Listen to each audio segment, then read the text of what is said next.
Then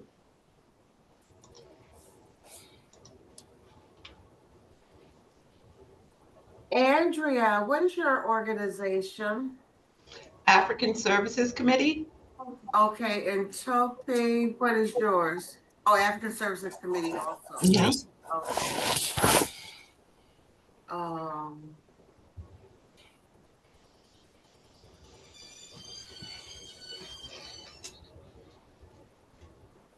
so I'll keep it recorded for right now. Or either way, I should try to talk. Now let me forget to turn it back on then. Let's see, record, let me pause. 6:34.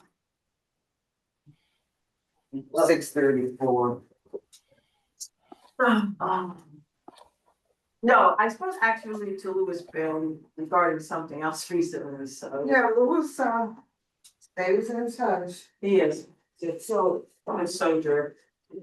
Oh. Conquer the foe, what enough? Yeah.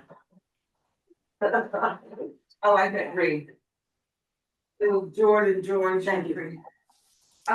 Okay. Yes. So we definitely have a forum. You want us to start, Cameron? Sure. Okay, it's 6:34 or 5 now. It's on recording. 6:35. 6:35 PM, and the meeting of the January 5th meeting of the Health and Environment Committee is called to order with a quorum. We generally have a quorum by some point, like by 7 o'clock, but it's good when we can get it earlier. So, everyone has signed in, right? And, oh, hey, Victor. So, anyway, we are all here. And there's some others coming on as well. Present, so those on Zoom will know Heather Jason, Jordan Scherer, Monique Harding Cordero, Cameron Clark, Laquita Henry. Okay. Can we have, see the agenda? Yeah, is there anything to add to the agenda?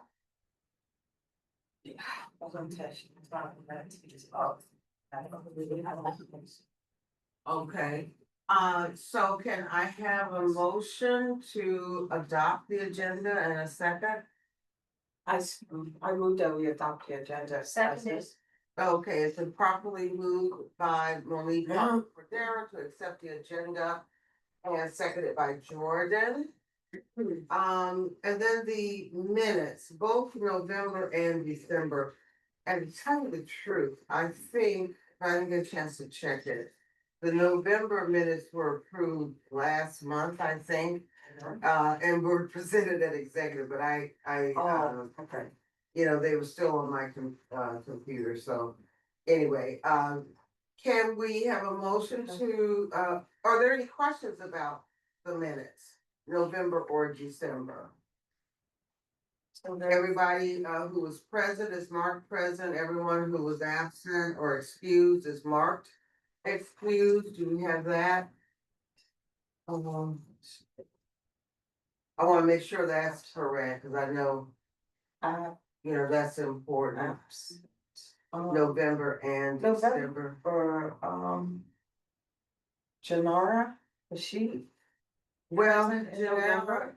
yeah, I'm not sure what's happening, and I miss her too. No, I She was understand. so fantastic. Okay, But she she is hasn't absent. been- Okay, yeah, no, I see. Yeah, she hasn't been around. Right, yeah, I know. Um, Right, yeah. okay, and so that, will probably come up for the discussion. I think that's on the first vice chair's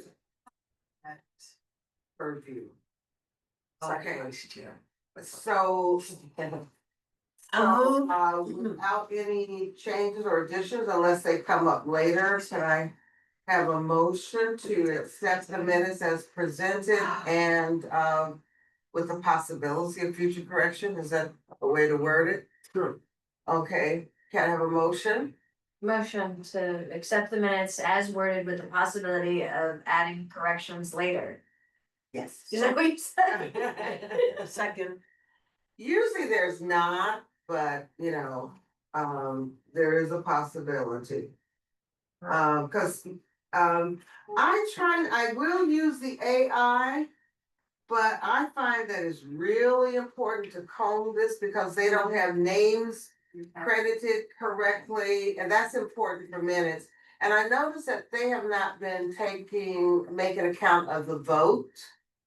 When we do have a vote, that's one thing with minutes, we always, if there's a vote on anything, we have to notate, put the, yays, nays, abstention.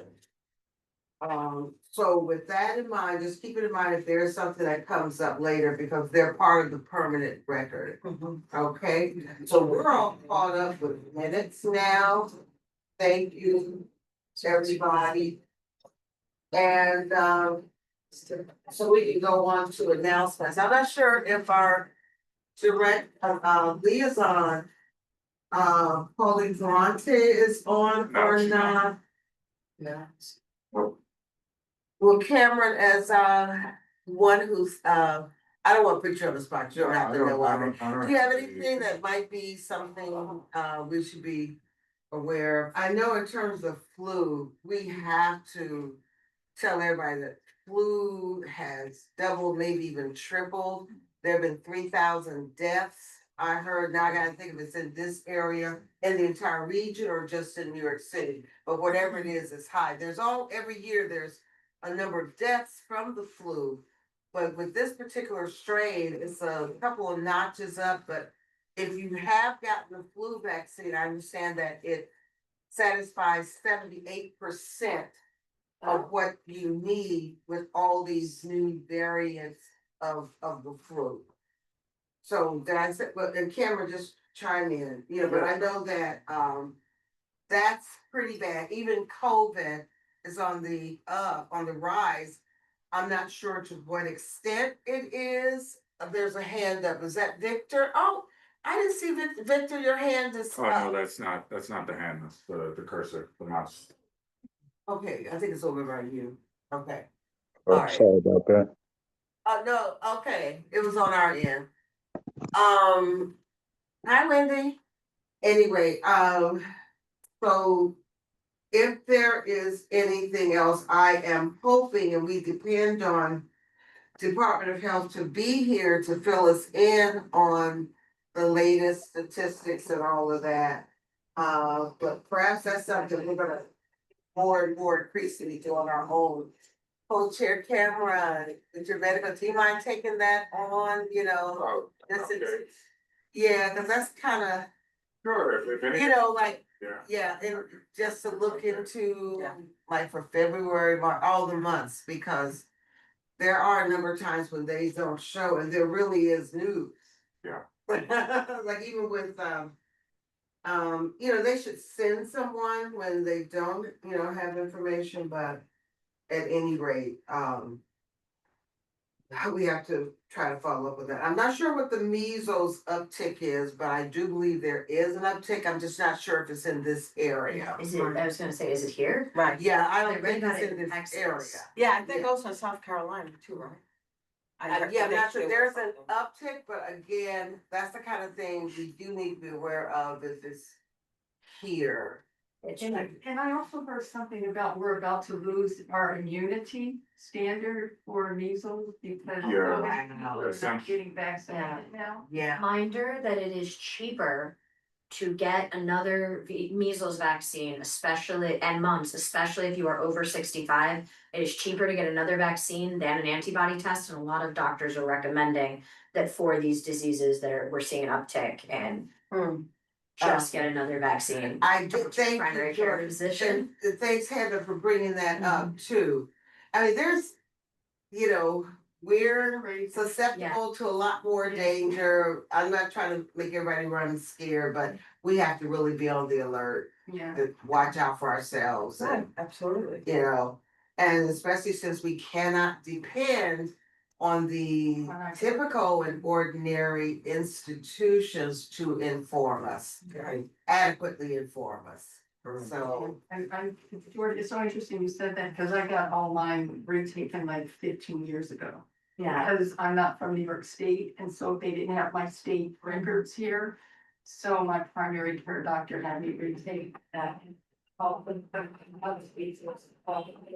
how long are they supposed to last? Let's say you got, So it's different for everybody and they only have a certain, each one has a certain effectiveness. That's why the concept is that if 95% of people within a community have it, it shouldn't be able to spread. So like, for example, say, and these are not real numbers, this is an example, say, if you get the measles vaccine, you are 78% likely to be immune. Because it doesn't confer immunity to everybody, everybody's different, it's most of them. But if everybody is 78% immune, those few who aren't likely won't encounter it, because the few who do get sick will only encounter fully immunized people. And it also, immunity also does fade over time, but it fades at different rates for different people, because again, we're all different. But antibody tests, the way to see, like, am I still immune, are expensive and difficult to get. Whereas another MMR vaccine is cheap and easy to get. And we have to be so conscious, given what's also happening with this health coverage as well. with it Yeah. Being lowered back. Talk to your primary care physician. And Yeah. I did lie to my pharmacist about getting, in order to get a COVID vaccine. I did I did fully ask the woman at Duane Reade, what do I need to say to get this vaccine? And she's like, you need to pick one. So I picked a pre-existing condition and we A went with it. condition, yeah, Yeah. exactly. Wow. Yeah, I have to try to get my MMR, I think. They're all, like, all the pharmacists know, all the primary care physicians know, all the urgent care doctors know. It's a nudge, nudge, wink, wink system at this point, trust your doctor. I got yeah. a prescription, just to Yeah. make sure, I got a. Nice. for COVID, just to make sure. that- Yeah, I was Nice. able to get my COVID, and I think it was it was last year that I got COVID, RSV, the flu, I got shingles, I just, everything, meningitis, everything there was to get, that I supposedly don't have to get anymore until, now you've told me about, Well, measles. check mumps. with your physician, because I am not a doctor. Oh, I understand, information is the start, it's really. Very important. I'm, I had to get mine redone. Like, Oh. 15 years ago. Well, okay, so we have a lot and I know Cameron will be able to help us out on the follow-up with flu, Legionnaires, COVID-19, measles, immunizations for children and adults, month of February. I'm assuming Victor probably. And has anything something else? Regarding Legionnaires, I'm sure he went to the meeting today. Okay, and anything else? Hey, Victor, Hey, can you hear me? here, yes. I'm having some difficulties with my phone, but I did want to update you if you can hear me on the meeting. I went to about Legionnaires today, if that's okay. Yes, very well, we hear you Jump in. very well. Right. So the meeting was held at 3333 Broadway, and meeting was held because they've had 2 cases of Legionnaire's disease in one of their buildings. As you know, 3333 is made up of 5 different towers, and each tower has a separate circulating heating water system. They don't have a cooling tower. People would think it was a cooling tower. No, it's an internal problem. So since they had 2 cases, that is a red flag for the Department of Health to Right. visit the building, which they did. And they had a meeting this afternoon. I've asked for a second meeting in the evening because I just thought 2 p.m. on a Monday wasn't convenient for most people. We had mostly seniors and retired folks, which, that's who's home. And they didn't do what I could see a lot of announcing of it. It wasn't listed on the bulletin boards in the building either. So Pauline said we could do a second meeting. Senator Claire came as well. We had representatives from Sean Abreu's office, city council member as well. And they gave out informational packets on what to do. This type of Legionnaires comes from the mist in the shower or mist in the bathroom. When you run the hot Wow. water, you often get a mist. So they've asked Is people to that the stop. worst? Say again? No difference, okay.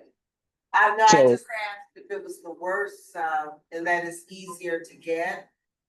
It's the same bacteria. Same, yeah. Okay. Yeah, it's the same as if you got it from the cooling tower. So they've asked people to stop taking showers for the time being, or if you're gonna Great. use your shower, you would have to hook up a hose, take off the shower head, because that's where the mist comes from. The water comes out the shower head. It kind of diffuses the water and then turns into mist as the rest of the water flows down. They've asked people to take off the shower head, hook up some type of hose to it so you could rinse yourself and wash with that, and it wouldn't create the mist that comes through the shower head. Is there any legal framework for, like, what's the word for when you get back some of your rent because your apartment doesn't work? A rebate? Yeah, or abatement, yeah, or rebate, because don't- I feel like not having a working shower means not living in a livable apartment. Right. To Yeah, to exactly. answer that question, I don't think it's necessarily been tested with Legionnaires specifically. Speak up a little bit. You can hear me, Victor? Yeah, I can hear you. Yeah, I don't think it's been tested with Legionnaires specifically. There is like a permanent, habitability that you need to fulfill in order to get like an abatement or a rebate or something like that. But I think when I was speaking to the Legionnaires task force, that was one of the suggestions that I was giving them about like, Mhm. creating like a specific clause for the sort of permanent habitability that would include, Legionnaires disease related, sort of. And would that also include a requirement that if there is a single case in the building, everyone in the building needs to be immediately notified? Yeah, that was also in one of the suggestions that were given about. I wish I didn't have a job, cause then I could go to these meetings. Victor, were these Yes. two cases in separate buildings? I missed that information. No, they was in the same building. That's what set off an alarm for Department of Health. If they're in the same building, then they surmise that it's something in the water. If it was just one person, they might have contracted it somewhere else. But when it's two or more, then they focus on that particular building. The management company was there, and they have requested a vendor come in to do the cleaning of the system. We were a little annoyed because they couldn't give us proper dates when that would take place. And are So they cleaning all 5 buildings or just the one where they got caught? just the one where the 2 people were detected with the Legionnaires. And we discussed in an earlier meeting months ago that it's actually a very high bar to detect Legionnaires, because someone has to feel really bad, go to the hospital, and then they have to run a test. Right. So if there were 2 cases detected, there were probably a lot more exposures and a lot more cases where people just didn't get bad enough to go to the ER. Right, I was worried about exposure and whether or not those other people might be at risk. And like what kind of intervention we offer again, particularly seniors, so. Right. Yeah, They will be following up, so I'm hoping that they might do some more testing and tighten up things a little bit more. Like I said, the state senator was there, and she's very aware of it.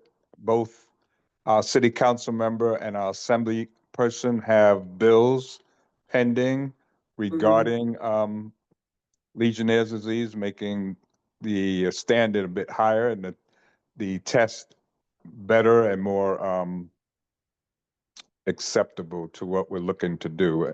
And I brought up, which I brought up before, why is it always in our community, Black and brown communities? And is that because of the lack of testing or the lack of follow-up or, those items? So something we want to look at.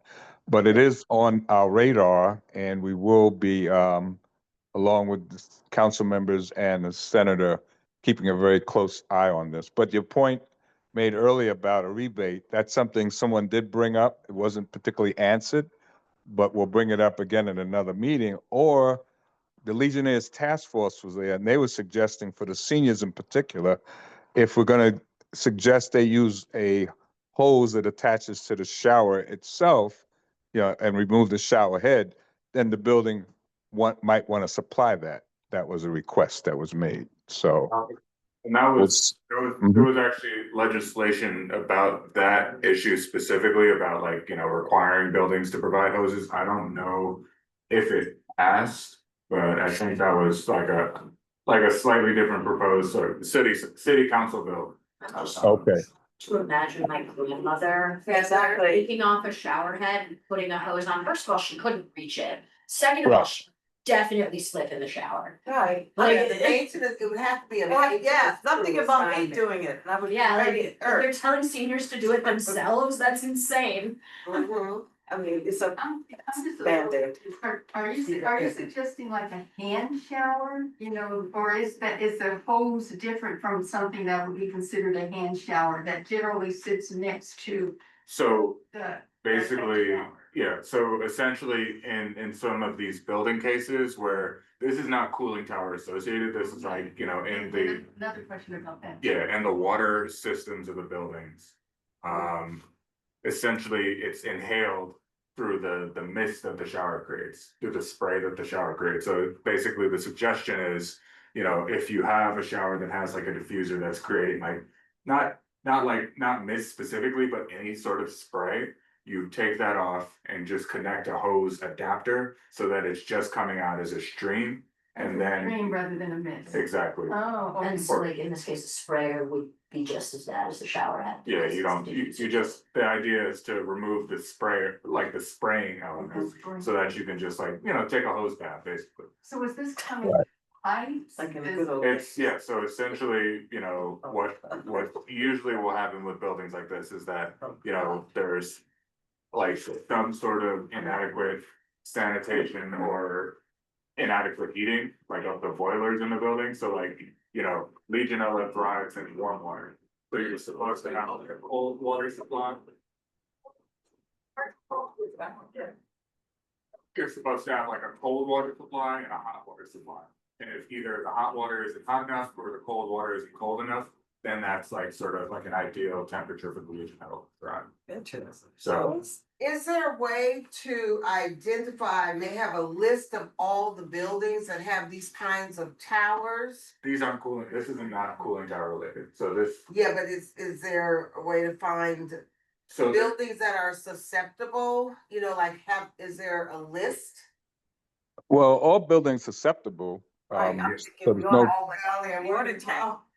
yeah, I mean, they're all susceptible because it's and this is internal, this type, as opposed to the cooling towers you see on the buildings. So it could happen in any building if the conditions are right.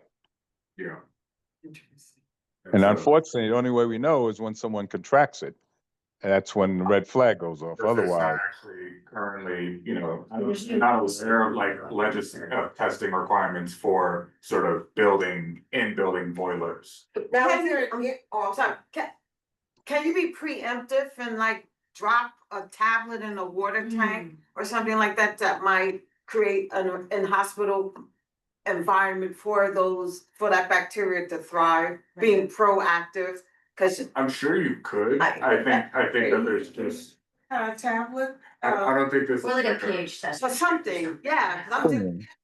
Cause I maybe think what we cleaning, need to do is Reactive inform would the. be cleaning, you know, frequent cleanings of these Yeah, I systems. think I don't know what that means, so what is it, you're running your this water is not, tank? yeah, this is not like an individual thing that like you can do like at an apartment level. This is something where like, you know, and this is, I mean, at least in my building, I'm not sure how, if it's every building, but like you're supposed to routinely clean like the water tanks that are on the roofs of the building. You're supposed to be routinely cleaning, you know, like the boiler systems, you know, intermittently shutting them off so that you can clean them. You know, but I don't know. Like this is not as regulated as cooling towers. Like there's no sort of, you know, universal like Standard. Yeah. water tower registry. It's just of- that email you it's get just- every few months. It's like, heads up, there's gonna be no hot water between 1 PM Yeah, and 2 PM on this day, because we have scheduled maintenance. That's what they're doing. Right, see, that's what I'm Okay, thinking. I could better appreciate that, okay. I have to think about my water tank. I live in a small building. So basically, that's the only thing we could do as individuals is to write letters. Is it time? When's the last time you checked our water or the cooling tower? And that's just, what can we do? How proactive, can we be? Did you get a sense of that, Victor?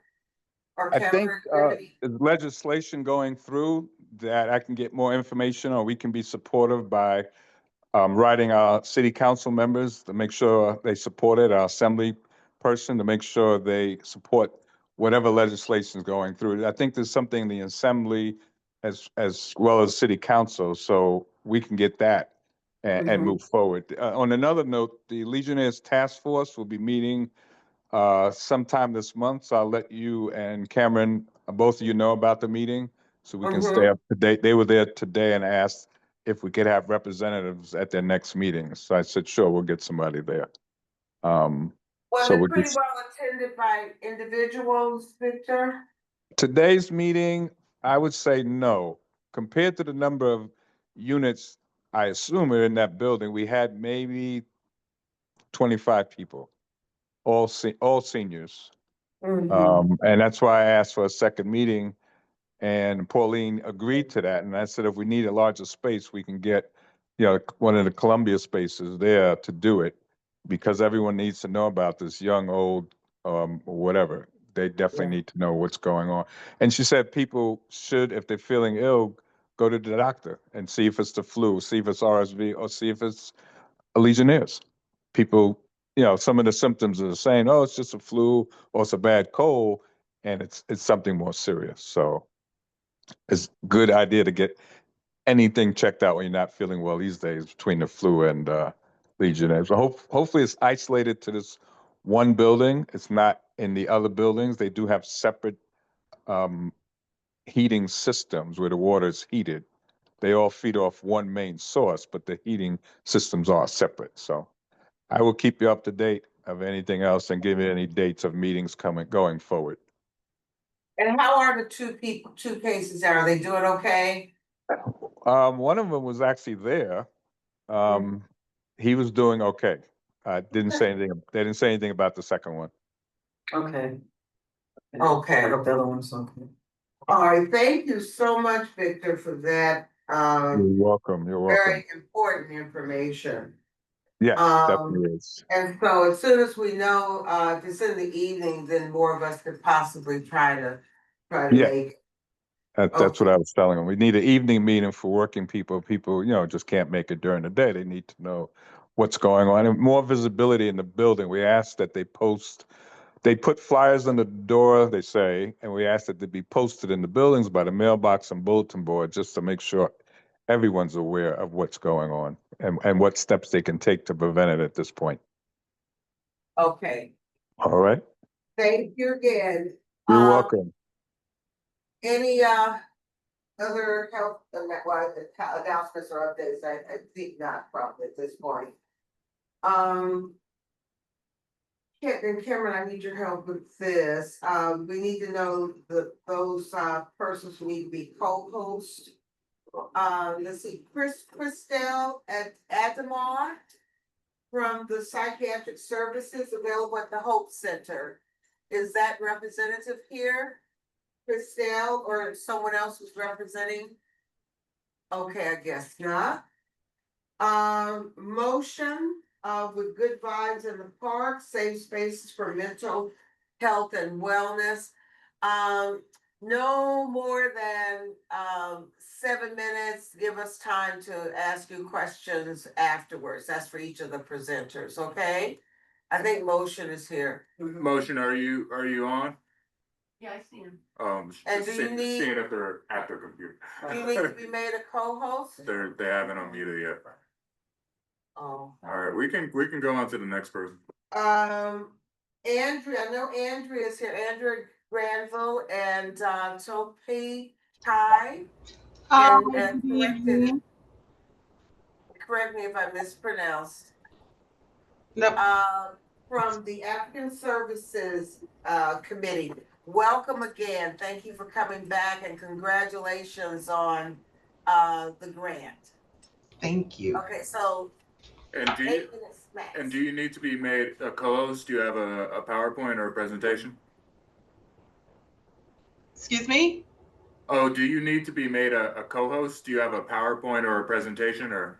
No, I had sent a copy of the Oh, presentation would to. you need to use it now as part of your? No, I don't need it. You weren't planning to, okay, Okay. so I won't I bother. sent it to I'll Laquita. send it to the committee afterwards then. I think I saw it today. All Oh, right. You may have sent it before, but I saw it today. Awesome. Sounds good. Go ahead then. oh, okay. So first, I just want to say, I want to thank you guys for this opportunity. I sit on my community board in East New York, and it's nice to, finally advocate on this side for the community. So, thank you guys so much. It's an honor and a privilege. Um, my name is Andrea Granville. Toape, he's here as well. And I've been at African Services for just a little bit over 2 months. And in the 2 months, I've seen, a lot of, traction because of the pantry that we provide. Our pantry provides more than just meals for people. We provide so many additional services. And this funding is so key because the funding that we received previously helped us to, make purchases for freezer, for, cabinets to store our foods. And we were also able to hire a pantry assistant. So, funding, we would never have been able to do that without the funding. And in 2025, we serve over 4,000 people in the Harlem neighborhood. To be exact, it was 4,135 community members. And that's down a little bit from the previous year. 2024, we had 5,178. And what we contribute that 20% drop down, it mostly happened. We saw a downturn in the spring. In the summer, it was when there was a lot of ice raids going on. So not a lot of people were coming in because before all of the raids, we saw, more increased traffic because of, with the funds and everything. But once everything happened, spring, summer, we saw a, downturn. I remember literally my first week here, I went out to the corner to get some food and I saw ICE, holding someone on a corner. We are on 127th. It was like on a corner of 128th. It was about five vans with guys just, I couldn't believe it. I pulled out my camera and I, came back and I spoke to the executive director because I knew we had clients coming to get our services that afternoon and we, didn't want people to come and, you know, get caught up in everything. So, it's weird to see it on TV, but in person, it was something totally different. Something that I never thought that I would experience. And, the thing is, I still don't see that guy. It was someone who I saw every, day for a week going to get lunch. And now I haven't seen that guy since then. But that's what we believe the downturn was because of all of the ice raids and people were staying away.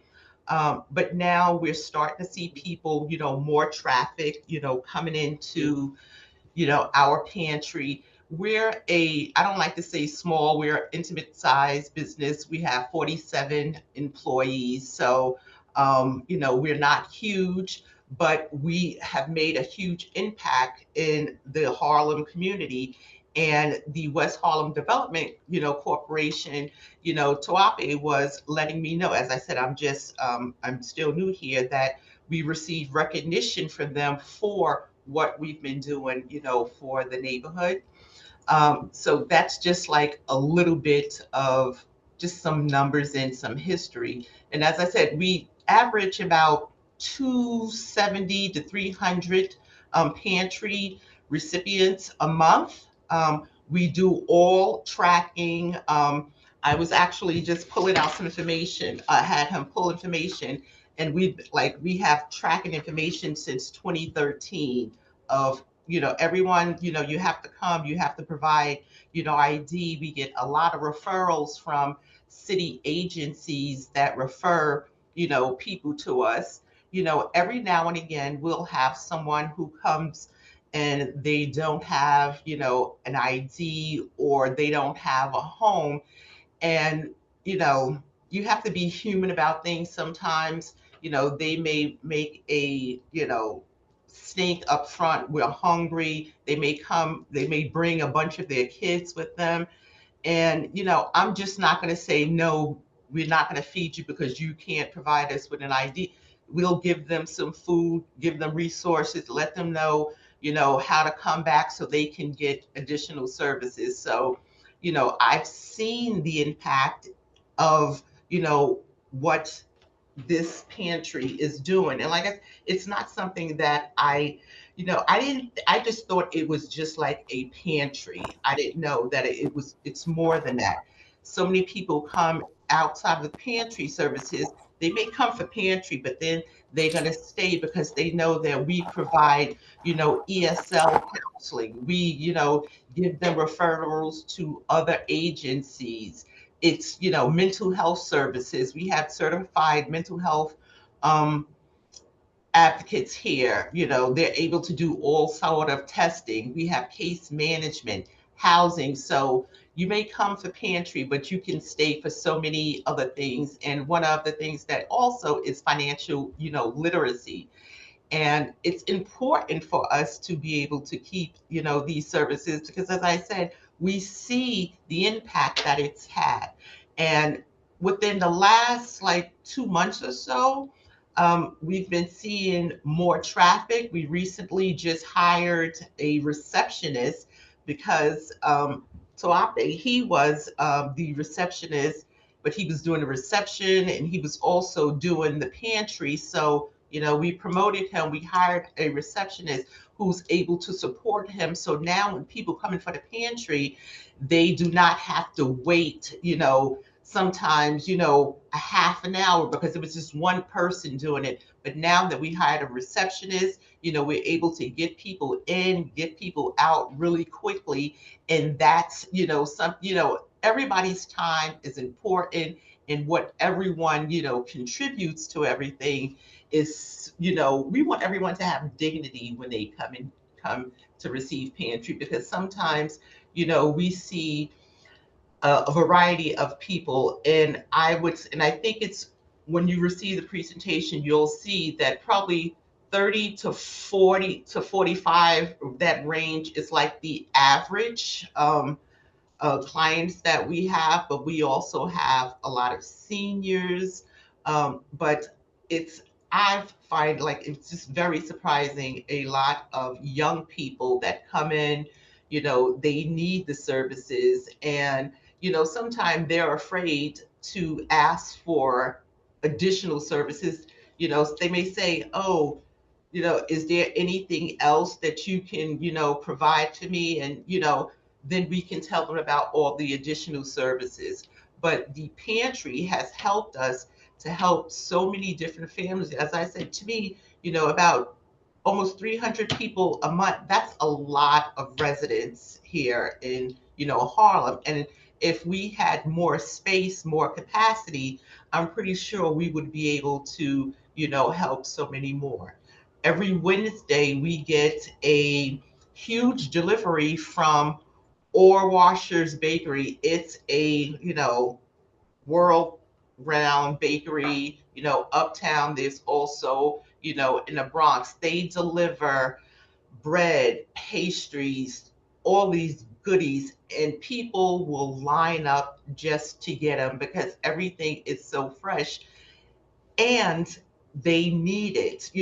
Bread can go a long way. Sometimes that's all they have is the bread or whatever pastries that, we can provide. So, it's important for them to be able to just get whatever they can. And our most requested items from everyone is usually oil, poultry, or milk. And to me, oil, that just, goes with, you need oil to cook, you need oil to fry food, you need oil, for pretty much everything that you do within cooking. But we also have people who don't have access to kitchens, and something that we started providing was prepared meals. And Toape, he can tell you a little bit more about, how, that goes. Stefan? So Andrea, Yes. so we're at that 8 minutes for your total presentation. Oh, We have okay. Well, time. I was We pretty want much. to ask questions. No, we want to ask questions now, so maybe Tope can answer, respond, through what you just stated as a question. So that we can get the input from others that may have questions. Mhm. Let me just ask, the population that you serve, are they primarily, from African countries? No, Mm. we're from all over the place. All We over have, the world who come to the US? Okay. yes, we have people that came from the border, like Venezuela, Mexico, Latino, or black people. We also have like African also, but it's mixed. It's all over the place. Okay, Yes. and how do they learn about you? I mean, most of the clients, some of them are like from the shelter. So if like one client from the shelter realize that we have food, they will probably communicate to other people from the shelter and they will come.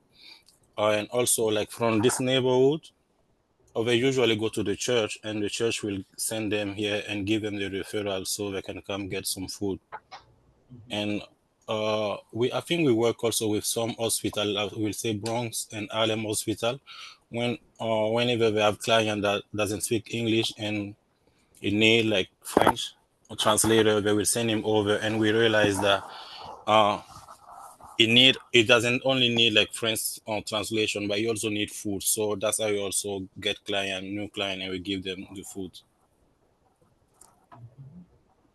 So do you find yourself, with the pantry having, very specialized food, certain things like that are particular or specific to, different countries? I know different oils are used, cooking and other spices, which would make it feel like home, I guess. Yeah, but we do not have like a specific food like from African. Most of the time, we like some African will ask us like, how do we cook this? Because we don't really know like mac and cheese, and they will say like lentil. They'll be like, oh, we don't really want this because we don't know how to cook it. So the food is not like specific like for African. It's like open to everyone. Like Spanish people, for example, they like fish. Like whenever they come here, they will ask for, oh, do you have pescado? Do you have pescado? Do you have aceite? Like, so we have like different type of food for everyone. So that certainly distinguishes you. Okay, Monique, two quick questions. What are your hours of days, I guess, and hours of operation? And I'm curious, unless I misunderstood, why do clients or people coming in have to present the ID? I didn't get that. Hello? Did you hear? No, I didn't get that. All right, I had two questions. Yes. The first question is, what are the days and hours of operation? Okay. And the second question is, why do people have to present an ID? Okay. The hours are Monday to Thursday, 10 a.m. to 4 p.m. on the website. But we do sometimes have people that just got to the shelter and they will call us around 4 and say that I just got to a shelter, I don't have nothing to eat. So we can probably wait for them 30 more minutes or 1 hour. So, but on the website it's 10 to 4 p.m. But we do have some exception, depend of like the client that called from the shelter. Now we do need ID because we realize that some people will come from where they live in the same house, right? And they will come with three of them will come and we give them the food, and we're realizing that we give them the food to three people living in the same house, so we're taking food from someone else. That's why we request ID. And some people also have, like, I'm not sure if it's all over the place, but we realize some clients have like two different IDs, so they will come today with this ID and come with another ID also. That's different name. So we need that in order to identify if they don't live in the same address, and if we already have the ID in our database, so we don't, make mistake and giving people give those foods away while other people can benefit from that. Okay. Thank you for answering that question. So what makes your situation unique and especially compared to other pantries, since there are so many, is the fact that you can offer that diversity of food selection. You know, people who may be accustomed to cooking, but using other, rather than just getting what they can, they realize that, someone has thought about them and has thought about perhaps, that you should have a selection. So that's a positive. I guess it is interesting, you need the ID, but there are three people in a household. Does one person say there are three of us and you give them enough food for what you think would feed three people? Is that the Yes. other way you do it? Yeah, we do have what is called a pre-packed bag, and we have a single family, and we have also we have a single individual, and we also have a family pre-packed bag. And we make sure, like, if, like, when you come with your ID and we put your information, we will see if you live by yourself, if you have kids, if you have, like, how many adults live in your house. So according to the number, we will give you the bag regarding the size of, like, how many people live with you. So that's how Okay, we and organize with the those bags. names and ID of those that live there. Yes, with the idea we will see how many people live with you, and we will do those bags according to the number of people. And we also include in our bags, we did what is called, we do like breakfast, lunch, and dinner. So they have different options.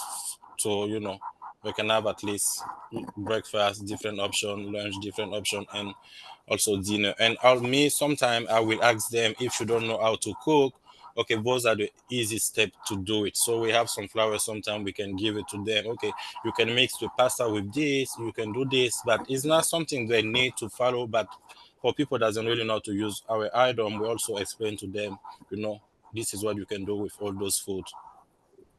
And Edwin, you have a question? Hi there. Hi, Laquita. I had a question in regards to like folks that rent room. That is a particular situation that we have in our community where folks can have the same address. However, the household composition is not as typical as, we think of. Yes, that's why also we have what is called, when they come here, we will make them sign a recertification. And some people will say, yeah, we live at the same address, like shelter, but we have my room or I have my bed. So when we look at the address, we know for sure that's a shelter or they're renting a room. So we're not gonna go deep to do an inspection to see if they're lying or not. We just give them the food in that case. Yeah. Yeah, you And we don't also want to. have like ready to eat food for people that live in shelter. They don't really have access to kitchen, so they cannot cook. And when that's the case, we have three different options. We have like a vegan, and we have fish, I think so, and also have the other protein, that's chicken or anything else. So they have different options. If they don't have access to kitchen, they can put something and just put in the microwave and ready to eat. And also have canned food for people. But we always ask them, do you have access to kitchen? Can you cook? If not, okay, what are the options for you? Would you like to pick up canned food? Would you like to pick up like ready to eat? You can just microwave. If they don't have access to microwave, also we also have like option to pivot around to make sure that they have food when they come to African services. And Andrea, there was a question that you put to Tope for information. Is there something did he respond to it already? Yeah, and yeah, he touched on everything. It's just like you said, there's so many different people. We try to have options. Will we be perfect for everyone? Absolutely not. But we really operate on faith, and we know it's hard out there for everyone. And if someone is not able to, as I said before, provide our ID right then and there, and if they're showing, a great need, I'm going to make sure that they leave here with a bag, because I've Yeah. seen it happen where someone come in with, their children, and it's like, we're hungry, and Mhm. we just, provided food for them. Exactly. Mhm. Thank you so much for that caring spirit and filling a void in our community. Please come back. Uh, Even when you're not making a presentation, we need to hear from you, and there'll be upcoming events that hopefully you'll be participating in with us. Okay? Okay. I think we answered all the questions. Yeah, and if you have any flyers or information that you'd like to share, feel free to send those over and we can distribute those as well. Mhm. Thank you so much. We will definitely send all of that information tomorrow. Okay, and then Heather, you Is have, there a limit on the amount of, trips or visits they can have to receive food in a month? Is there a limit on that? Did you, did you hear that? No, I was about to say, could someone repeat it? the question was, is there a limit to the number of trips or visits that you can have in a month? Yes. Stefan? Yes. Before people could come at least twice, but after we stopped after snap, we all realized that there was snap suspension. So we kind of trying to make sure that since we have a increased number, so it's actually one monthly now that to come and pick up your bag. But for the bread, every Wednesday people are free to come. So we usually sometimes have like peanut butter or jelly that we give them with the bread. So on Wednesday, people will always come for bread and pick up some pantry, like peanut, or some people might request milk or something like that. But right now, it's monthly. It's only monthly you can come and pick up your bag. Okay. Gotcha, sounds good. So one thing, just on the agenda, I apologize, Andrea, typed your name, Rushing. It's Andrea. I have that E there, so just correct it. And then as you will see, I emailed to the committee, those sitting here and those absent, copy of your presentation, so we'll have a chance to see that. Okay? Yep, I'll resend everything tomorrow with additional information. As I said, thank you guys again. It's been an honor and a pleasure. Thank you. Thank you. Motion, we had, are you ready now? Are you with us? Yes, I'm with you. I apologize. I was logged in, but I Oh, stepped out. okay, Yeah, so how are you 8 doing? minutes and then we'll have time for Q&A. Totally fine. Thank And you so much. do you have a PowerPoint? Do you need to share your screen? No, I don't need to share my screen. Thank you All very right, much. all good. Yeah.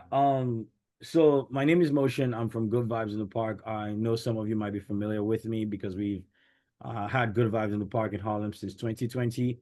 For those who might not be familiar, Good Vibes in the Park is an outdoor gathering that centers mental health, creates safe spaces, using the public parks, more specifically often St. Nicholas Park, but using the parks to create safe spaces to center mental health, and also using the arts as a vehicle.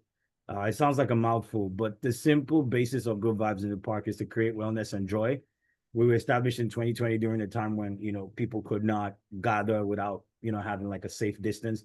So we started out as a socially distanced gathering where we would provide like mental health resources like meditation. We added yoga, we added sound baths. We sometimes even have mental health practitioners who are present to be able to just talk to people and connect. And then it evolves over the course of the day. We have a live band playing, we have music. This past June, when we at our last edition, we had a dance troupe. So if you're not familiar with Good Vibes in the Park, our Instagram is at Good Vibes in the Park. I wanted to do something a little bit different today, just because I presented to this committee last year. I wanted to just mention our impact. So since 2020, Good Vibes in the Park has hosted 15 plus free public events in NYC parks and public Motion, spaces. I think we need to, can we turn the volume down? His sound is just a little bit lower. All right. We have all this extra noise in the background, but No worries. Just let me know if you can hear me. Can you hear me better? Is this better now? that's a little better. Okay, thank you so much. So what I wanted to do was just to talk about Good Vibes in the Park's impact since our establishment during 2020. We were established just to respond to the pandemic that was going on, both in terms of the public health pandemic, but also the racial turbulence that our country and specifically our city was going through. We felt that it was important to use the public parks as a space where people could gather and really like access mental health resources and specific programming along with the arts, where they would not be racially profiled, where they would not be targeted, where they could feel safe. And what was meant to be just like a one event during the summer ended up happening 3 times because people kept saying, hey, we would like for this to continue. And then what was meant to be just the summer of 2020 has turned into, 6 seasons of Good Vibes in the Park. It's a Harlem staple. It is something that an event that people are really excited about. And people come outside of Harlem from Brooklyn, Queens, even Mount Vernon. But we're established in Harlem and we're Harlem through and through. And I just wanted to detail some of our impacts since 2020. We've hosted 15 plus free public events in NYC parks and public spaces, specifically and all in Harlem between St. Nicholas Park and also Marcus Garvey Park. But most of our programming happens in St. Nicholas Park. We've provided 7,000 plus community members and NYC residents with free access to mental health resources, wellness programming, and the arts. We've activated 2 public parks through 12 recurring community-based events, transforming shared spaces into safe and welcoming cultural environments. We've paid over 30 local mental health and wellness practitioners. We've paid 40 plus local creators, artists, and DJs. We've maintained 100% free accessible programming for all attendees. And then beyond the numbers, we provide low barrier, culturally relevant access to mental health, wellness, and the arts in public spaces for Harlemites and NYC residents. We build consistent and trusted programming and gathering spaces that reduces social isolation and strengthens community connection, which we know is needed more than ever. I would argue it's always needed. And then we support, local creative and the wellness economy by compensating and always paying our practitioners and artists. And we also use these mental health resources and music and culture as intentional tools for joy, healing, and community care. So the work that Good Vibes in the Park does is not only intentional, but it's super impactful. Last summer in Harlem, over 700 people attended our events in St. Nicholas Park. So we'll continue to do the work. And when I started Good Vibes in the Park, like I mentioned, it was just supposed to be a thing for the summer, and it's turned into something full-fledged that even before we announced our season, people are already commenting and asking us, hey, is Good Vibes in the Parks happening? When is the next one? Right now, our mission as an organization is like sustainability. I've just been working to move the organization. We're a nonprofit organization, by the way, 501c3, but moving the organization beyond just like our strong programming, but how can we've been in Harlem for 7 seasons in 6 years. In about 3 years, we're going to hit a decade. I didn't even expect us to hit half a decade. So how do we go from being this organization that does really intentional and active programming to something that is a little bit more sustainable, where each year we're not scrambling for funding, or I'm not writing grants at 1 a.m. and also trying to plan the event and get volunteers to help out. Like, our impact is very, very large. And so it's like, how do we become sustainable? So some of the things I've just been doing this year is going more through us infrastructure building, while making sure that we do not lessen our impact in terms of programming and the impact we have on the community. We're Harlem through and through. And this next summer, we anticipate that we're going to have our 2 main events at St. Nicholas Park. One is usually the weekend of Juneteenth or the weekend after, and then we'll do a July edition. And then we go into like our, weekly wellness activities. So that's Good Vibes in the Park. I usually come with a deck, but I feel like at today's presentation, I just really wanted to focus on our impact so that you know that we're doing the work. Those of you who know us know we're doing the work, and those of you who don't know about it. And the best way to know what is going on with Good Vibes in the Park is to follow us on Instagram, which is Good Vibes in the Park. Everything I just mentioned, you just need to spend 30 seconds on our Instagram page and you see the beauty of it. I'll make sure to send our one pager for the following documents to the committee chair tomorrow, so that if anybody wants to have access to it, they can. But I believe that like it's important to just show more than tell. So even though today I'm telling you, our impact is very, very clear on our Instagram page, but our impact is actually deeper because community members in Harlem know us. And I hope to see you all there this summer with your family and your friends, having a good time and good vibes in the park. Thank you. Thank you. Thank you. Any questions? Good. I do want to say one more thing in case there is or there isn't questions. As we continue to like apply for grants and apply for all these resources, I just wanted to keep you to keep your ear to the ground when you hear Good Vibes in the Park mentioned. Say a good word about us. Let people know like leaders on the work we're doing. Some of them very much do know this. The new comptroller and former Manhattan Borough President Mark Levin is one of our earliest and biggest supporters. I know many people on this committee from Ether Jason. I've supported us in the past. This particular committee has also issued us a supporting resolution or letter of support in the past. But please continue to mention our name, and if you see any funding resources, please send it our way. That's all we ask because we are doing the work. We're applying for the grants. But if the tree falls in the forest and no one hears about it, it didn't really fall. So I'll open it up again for questions, but that's all I have to say. Heather is still a valued member of our Health and Environment Committee, and so she's been listening here as well. Thank you for mentioning. Any questions or what?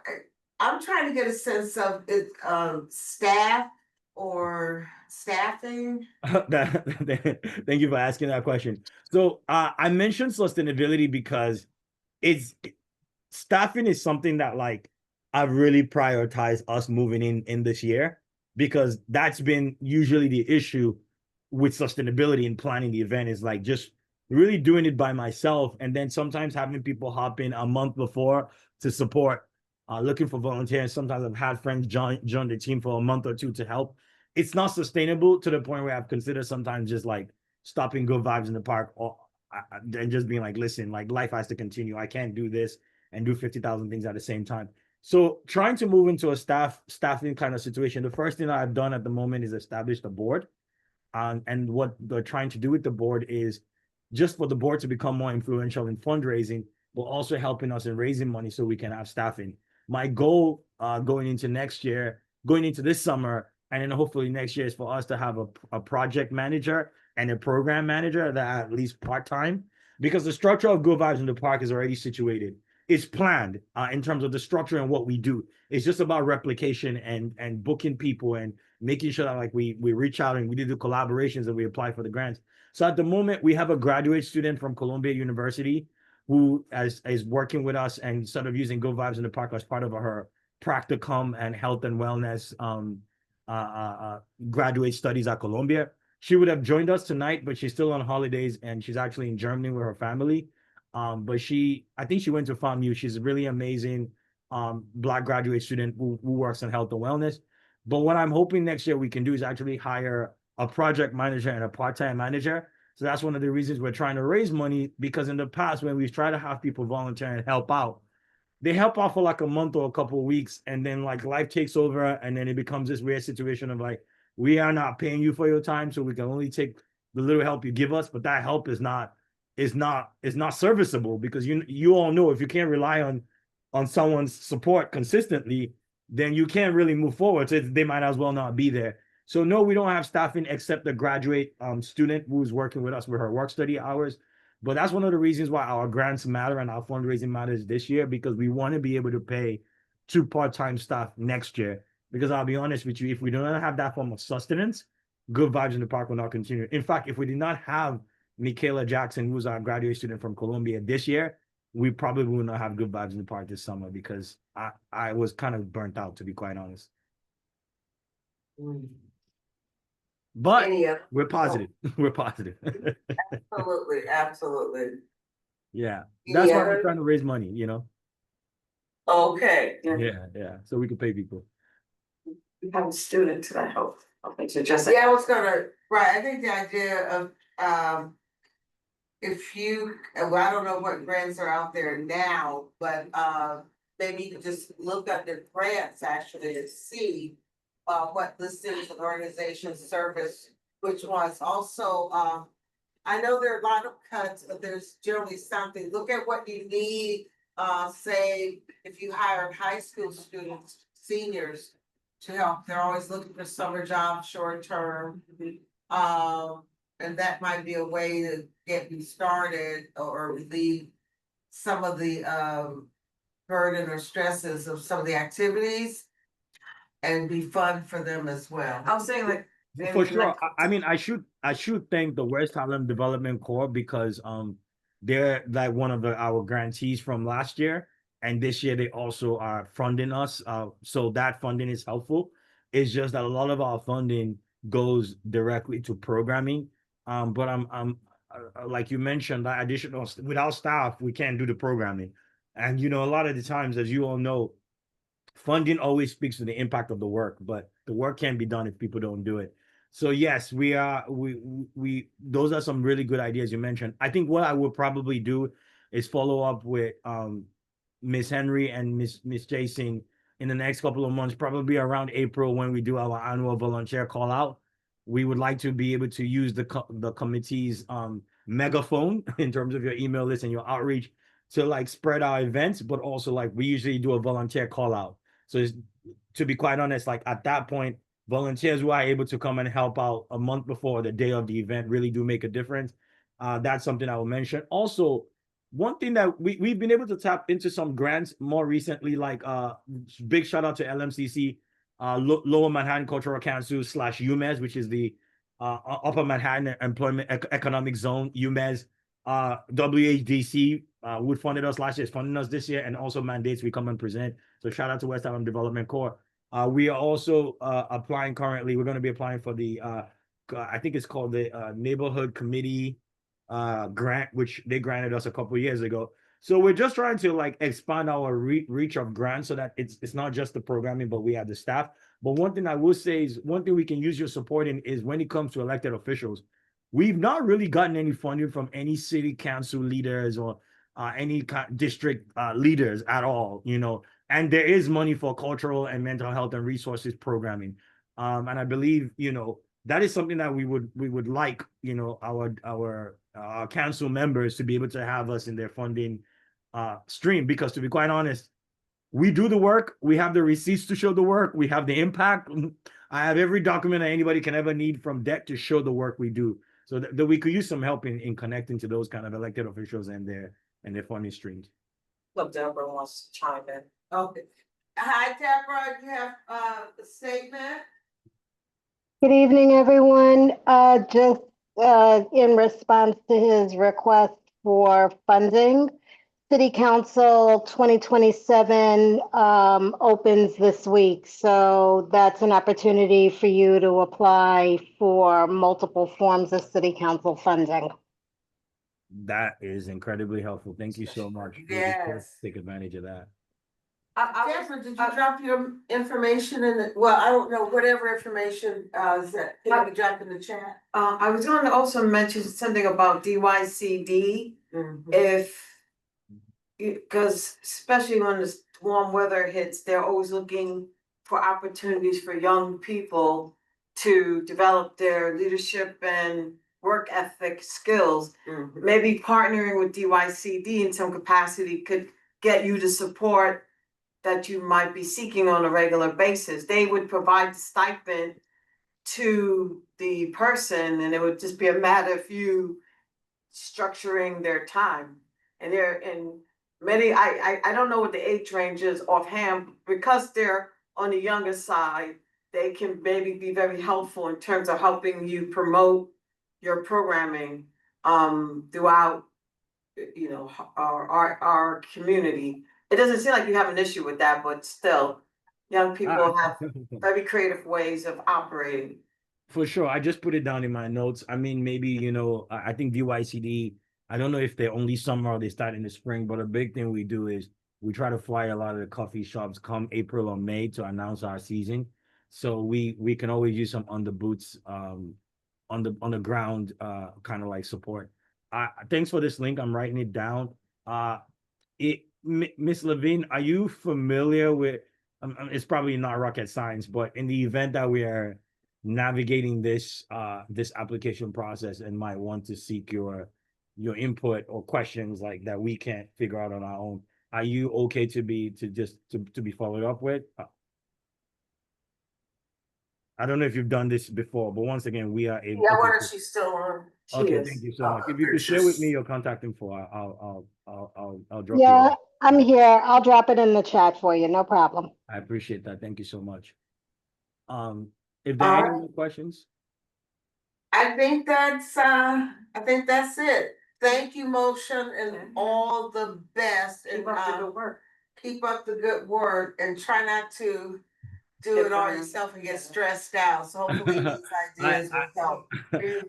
I appreciate that, and I'll keep a line of, like, you know, in my notes to just maybe check in with y'all in a couple of months to update you, because when we get closer to our season, we kind of need help in usually two different ways. When we get closer to our season, it's all about getting the word out. Now it's all about accessing grants and funding resources. So my information, I'm gonna put my information in the chats, just so that if anybody on the committee has a moment of clarity or thought a month or a couple weeks from now, oh, who's that guy from Good Vibes in the Park? I would just say save this and just shut me in line. Even if you see a grant or something that you think, hey, just did you apply for this? Little things. There's sometimes we've gotten grants because someone thought about us and forwarded us a link. We don't expect you to do the work. We'll do the work, but just passing us on really goes a long way. You might see an organization who's looking to fund events or like things that is outdoor. We have like a whole sponsorship deck and tiers for like small businesses and corporations and you know, different organizations who sometimes are looking to like a place where there's a lot of people and they want to get the word out. We have a sponsorship deck and the different tiers from gold to platinum to whatever. We have all those resources. So just have us in mind. Feel free to shoot me an email. And yes, I agree. Grant so the work exactly. Thank you so much. But Thank I'm you. accessible. Okay, so all right. Thank you, Motion. Thank you. So I believe that's it from our grantees, and we may have, with Motion, satisfied hearing from all of our grantees. It looks like maybe there is one more. I don't, see. Last call for the Hope Center.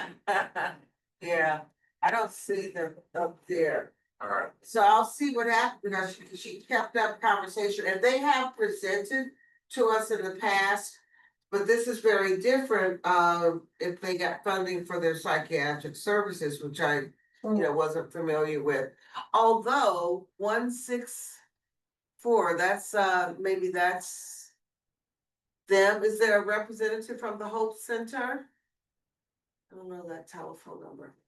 Okay, moving right along, there are a couple of items. The letter of concern, earlier and before our meeting started, and also about a week and a half ago, we got notice from Lewis Bailey related to elders who have been killed by fires in their home. And so it's kind of like an emergency situation. And so when he sent the information to me, I sent it to Victor because I thought it was something that we should take an interest in. And certainly the committee, responded quite well. I appreciate so much Cameron doing these suggestions portion of this letter. We worked together on it. I just jotted down some things of interest from the Daily News article and citing Lewis's interest, and are getting the word out that seniors need to be edified about what's going on to prevent their deaths and fires. And actually, when he's talking about seniors, the newspaper article mentioned most of these deaths were people in their 90s. Oh. Yeah, and maybe a couple of them in late 80s. So Walter had made some response on that email, but I very frankly didn't find the initial email that Lewis had sent. So I know Monique had responded to it. Heather, I think you responded to it. I'm not sure, but there were a couple of responses. So we want to make sure we get those in. And I think, let's look at it now. What Victor wanted to do was just get a notice out. In a way, I'm wondering if this could be a brochure and maybe we go to various, if we could get it printed, Um, with just reminder to people rather than, they may not all read a letter, but certainly we could get a letter to, council members who have access to mail, and every single person in the district is get a letter. But I'm also thinking it could almost be designed as a flyer or a brochure. That it could be nice without being super fancy and distributed. But if we can look at it now, on the part that I did, I just wanted to get ideas down and get key information that brought us to this point. Lena, I emailed you you saw it, okay. The letter of concern. Edwin, let me email to you too. So we're reviewing this for any further input, For and Victor, then we're sending it to our representatives. let's hear suggestions. Let me see what Victor's not on now. But I think it would be sent to our I think it may be too long, maybe not, as something in the newspaper, but it may not be. He might want to do that.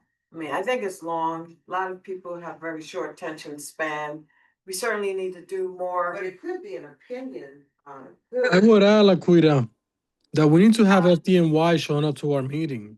Right, I Right. mean, that's the They- first thing. Oh, and Edwin, I think made a, yeah. They are the first one that should be here speaking about, what's happening. We don't even know the stats of the Right. of the fires in the community. And we need to start by, we know it because we keep each other informed, but they should be able to show us the trends of what's happening, what are the causes, so then we can have a targeted, information and a discussion with people. We know that a lot of the battery fires are happening, but FDNY should be coming to these meetings and be more engaged with the community. I know, Edwin, that the UST, there's been conversations in the UST committee to get FDNY there, because you're right, there's no reason why they shouldn't be in attendance, They for don't sure. come to And actually, right now, I hadn't thought about, other than at our public health forum, we hadn't thought about it, so that, something we can act on to find out, like, youth should know who we should reach out to and get here. But what I was gonna say is, doesn't the fire department every year put out some quick announcement about check your smoke detector every 6 think months they and do. something? I I mean, think, but I think obviously, this needs to be targeted to seniors even, but I think you're right in terms of their No, doing it. but what I'm saying, they're doing outreach and a way to tap into maybe what they're already doing. And I'm a big proponent of using these kiosks, to put messaging up on the kiosks, because people see them. I'm not saying that's the only way, but we Right. should be using these kiosks to get information out to And it people. could be as simple as using some of the resources that FDNY already has on their website, printing them out and putting them on the kiosks. Do you mind looking at pulling that up and sending us an email on that, Jordan? Yeah, I'll just look up. Not even now, just like something that you can put into an email and then we have it to refer to. Because the other thing is with, Ed, when I sent you, Lena, who else is on there? Copies of the letter as it's done now with the suggestions, partnership between FDNY and community organizations to test and replace malfunctioning. Yeah, that's already something that they do, but sometimes people might forget or may not know how Well- to reach out. So when I spoke to some of the guys who do the deliveries, and they said that to change those batteries, it can cost between $600 and $800. What The, battery? the battery Change of it, which ones are the ones in the buildings that are connected to the building, electric no, for the wires? e-bikes, the e-bikes. Oh, those, oh, okay. Oh, yeah, those have caused a number of fires and danger to Yeah. see too, yeah. Oh, yeah. As a matter of fact, I have a So photo. what happened is that, you I know, I spoke to one of the FDNY guys from here, from the 139, and he's like, look, you can just drop that battery and it could be cracked. People will still use it and keep recharging it. But those batteries now, there are increased risk for fires. So they should be Yes. coming out and doing maybe like a forum with a community board, because we are seeing, I think there was just a fire last night in the Bronx where another family was, a whole building of families were left in the streets. We're seeing this more and more. Yeah.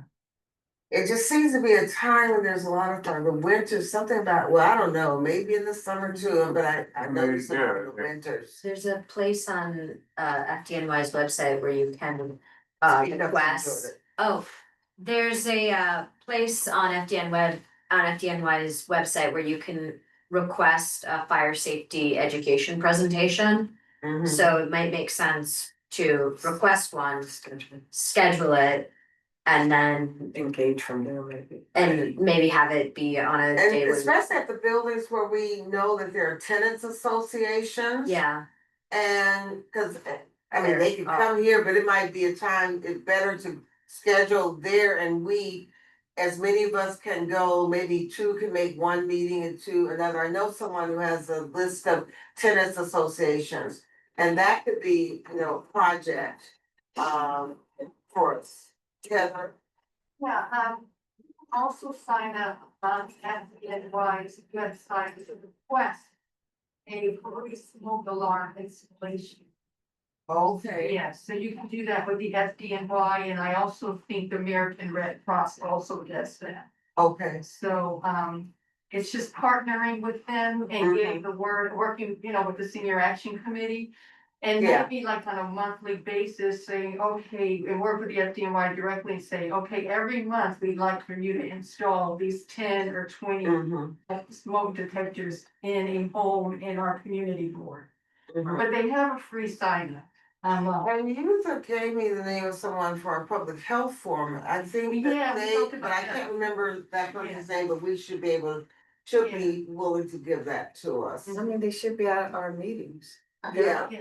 Once a month, Let's see if they could, Jordan, if you could work through that, I mean, that would be a major help. Then I have Seeing- But contact youth, do outreach with youth, and see about the February, the first Monday. And then we could get a letter to them, once you list the things that we should have them do, whether it's the installation of smoke detectors, let's list the things that came up here. But yeah, they started in August of 2025, this partnership with the American Red Cross. And you just go to their website and you sign up for free. But people don't know that. Yeah, that's the I thing. just sent a link to that. That's why the It's kiosks called are that. important, to increase visibility. I'll get along. Yeah, let Yeah, I just sent a link to the, you were exactly right. I Yeah. found it, I sent a link.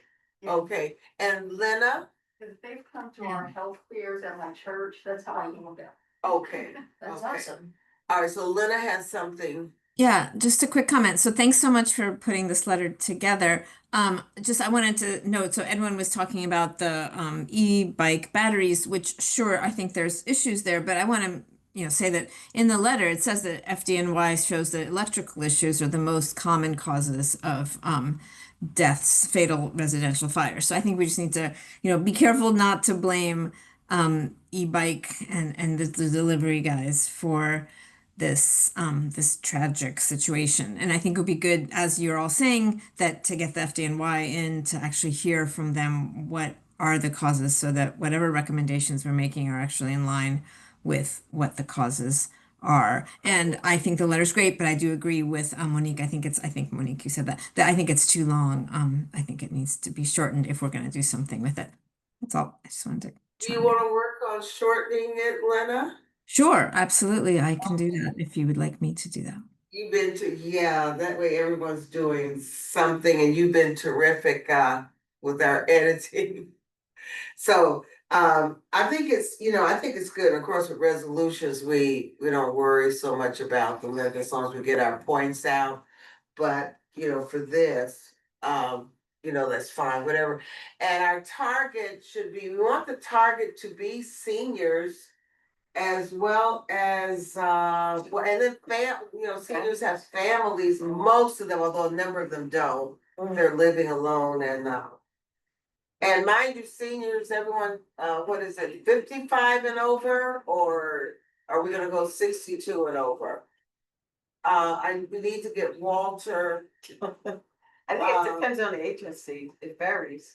In the start point, so. Because there are a lot of seniors who are very active at home. And so maybe let's try to find where they are also. And then maybe we could pull something together with, like, I think tennis associations would be good. Getting people right where they are, senior centers. Actually, senior centers do have FDNY coming in. Right. Yeah, so I think we could help probably with the tennis associations. Okay. And then, and even at schools, because there are kids who have their grandparents that they care about. Also, it's good for kids to know this. And it's good for kids to know, yeah. Okay, so maybe we should talk to the youth committee. Oh, 646. Laquita, Monica. Laquita. Hey, Monica. Hey, how you doing? I'm We okay. need to I didn't know discuss. who that was. Okay, Monica. We just need to have a town hall with the fire department. There have been 59 fire deaths last year. 69? 59. There were only 200 and some murders. So, that's In our a lot of district, people. or? No, I think citywide, but I mean, we need to work with the fire department. We can do a town hall with the fire department to discuss the fires that continue to happen in our community. 5 people have died within, I think they said, the last 5 weeks. So, And 13 seniors in the last, was it 3 weeks when this article came out? That's a lot. Yeah. So, I mean, the fire department used to go to schools. I don't know if they go to schools. If they don't, they need to go back to going to schools. But, we can have a town hall to discuss the fires, and I think people would come. I mean, the fire department came to our building to do a demonstration. So they would be willing to do it. And I think it's an issue in our community that we need to address. Yeah, so it could be schools, tennis associations, and we could still say senior citizens, but I know for a fact they go to those. But we could still say senior citizens. Which other target group? Oh, churches as a general. Yeah. Actually, that would be good to post it in there. And they might be willing to have a meeting there too. Yeah. Thanks, Monica. Just to clarify, I think this is all good stuff. I think that just factually the number of fire deaths was actually down from last year. By 14. It was like in the 70s last year. It was 73, it's now 14. So I think it's still important to discuss fire safety. I think it's just, I don't think it's. So maybe we can just say though, even though fires are down, even in our writings, even though fires are down from last year, we are very concerned. Yeah, Concerned about. I think the concern. Well, the the reason why the fire department is reaching out to the media is because the numbers may be down, but they were saying over the last 13 weeks, they've seen a huge percentage of those deaths have occurred in the last 13 weeks. So they're concerned that they're having this concentration of deaths while there are fires. So that's why they're reaching out to the news outlets. They've been on TV. They've been in the news because they've seen such a concentration in a short amount of time. And they're really worried. And they're also worried because it's now more seniors. Yeah, and I would probably attribute a lot of that to just like the weather, like the temperature outside. I think, particularly among older folks, like, And using electric heaters. using electric heaters if your building doesn't have like, if And your building doesn't have like quality, adequate Yeah. heating, that's like, a motivation for you to use an electric heater, which is like not really always the safest thing to do, particularly in like an enclosed space. Or, I know some folks will turn on like the oven or try to heat the apartment, all of which are like very unsafe ways to heat your home. Which means, we gotta some- get the housing committee involved in this too, because some of this is like there's a building I'm doing a special project in their office. And they have not, the office in this NYCHA building has not had heat for about definitely 3 weeks that I've been working with. Oh, it sounds. We're walking around with our coats on, they had people work remote today. It's And it's a senior center. it's so criminal. And a lot of times for the seniors, the city legal temperature for the apartments, it can be very cold. It says 62, in the seniors inside. that can be. So it's interesting that you pointed out, Aquila, that many of the seniors are, the victims here, because we have to understand the data so we can also plug it in with some of the HPD data so we can be more targeted in this advocacy. Because if we get to see that you have certain area that have certain landlords, then you might find some common grounds as to who are the perpetrators that are causing all this harm to the community. And are the perpetrators, NYCHA. Yeah, The only thing NYCHA, people think NYCHA gets a bad rap, but with my experience with this, I'm like, oh my goodness, I couldn't believe it. What The house engineers is that, respond. Laquita? Huh? What houses is that? What houses is I that? think and actually, let me modify that some. 99 Fort Washington. And I believe NYCHA sold that building to a private landlord. Oh, yeah, okay. Right, so you That's need the to latest call the heat number. hotline. They need to call the heat hotline. They need to call the heat hotline and call the heat hotline every day. We have a tenant protection office now in City Hall, so they need to call there too. That's right. That would be the information. Yes. That's all right. It's a cat and mouse game. We have been dealing with this in some of the buildings that I work with. 501 West 139th Street, 3609 on Broadway, 476 here, 141st, 477. Tenants they call. Now, HPD will send a message to the landlord that you have been calling. And a lot of times what the HPD inspector, they come during the day. And they know when more likely they're likely to show up. But the issue is at night when it gets very cold, that people will turn the heater, they will turn the oven, they will put a pot. So it is a big cat and mouse game that you're playing with the city and calling 311. Yeah. So I think it's very important for us to understand the data.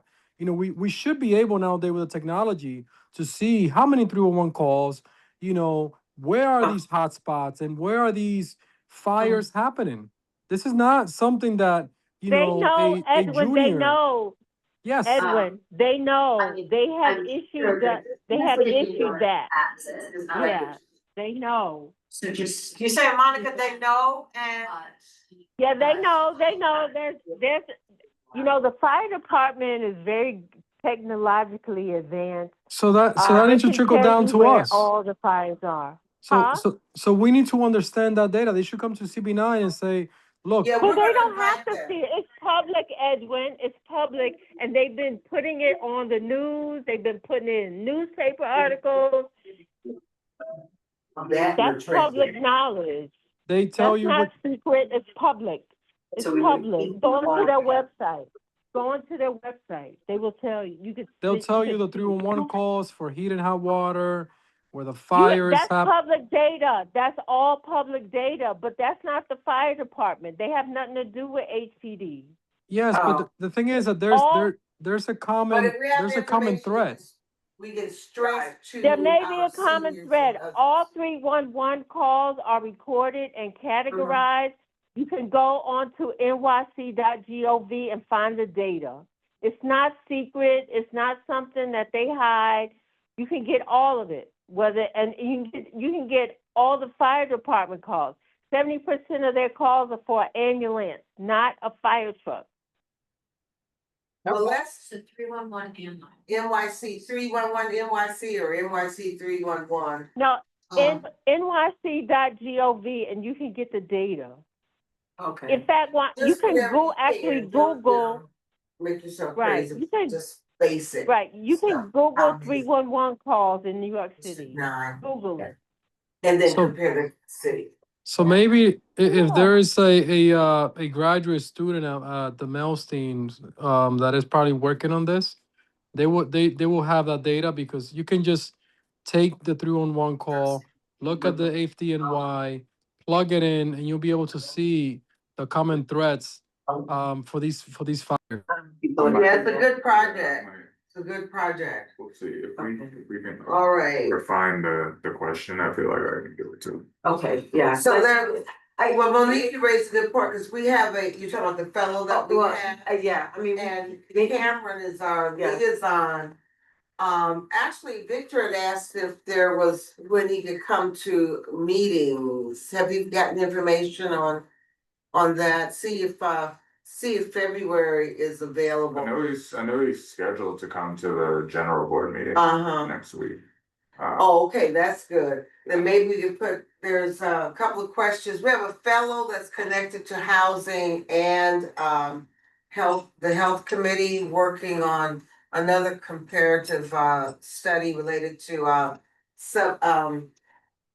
the supportive housing. and he's a So- Columbia graduate, so this is within his, Yeah, well, we better Wheelhouse. not depend on it, but we could put a question to her. maybe. Yeah. I'm also curious to know when those people are, it's particularly in RCB, are displaced, how long does it take for them to come back? I just put that out there because I was Yeah. letting Cameron know, I was just wondering, do these people come back? Like, once the fire occurs, like what's done to provide support, and are they able to return too?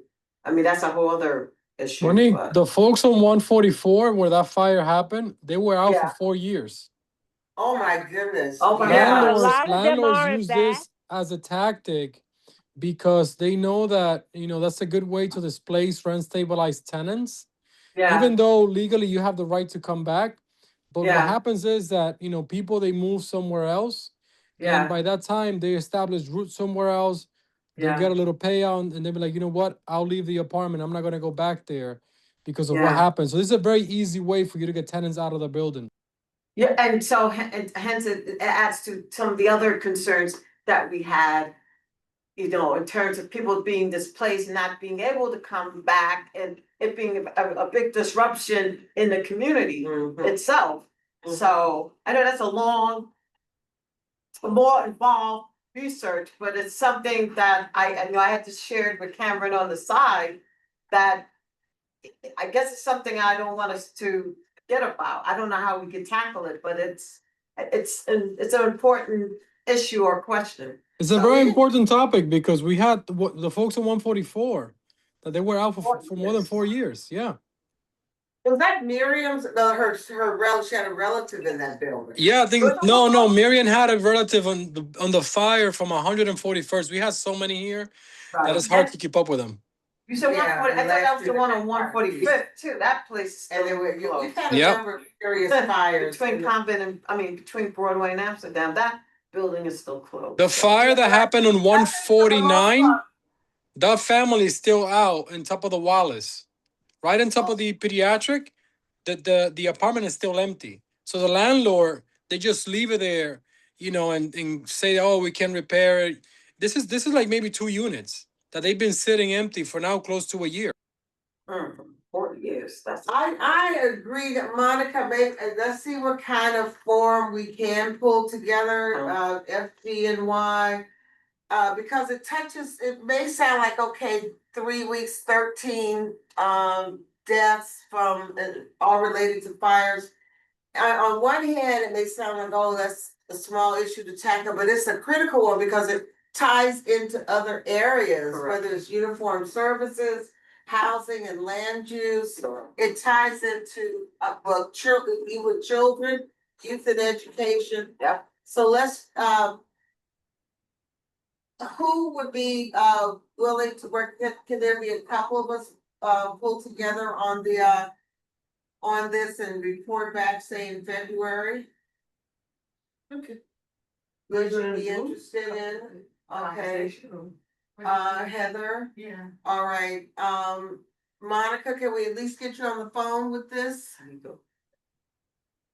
Yeah, we'll get her on the phone. She's probably working on something now. Yeah. Okay, and then, so the three, Cameron, would you like sitting in with us on that? I'm really busy this month, so I can't commit, but if we'll see. Yeah.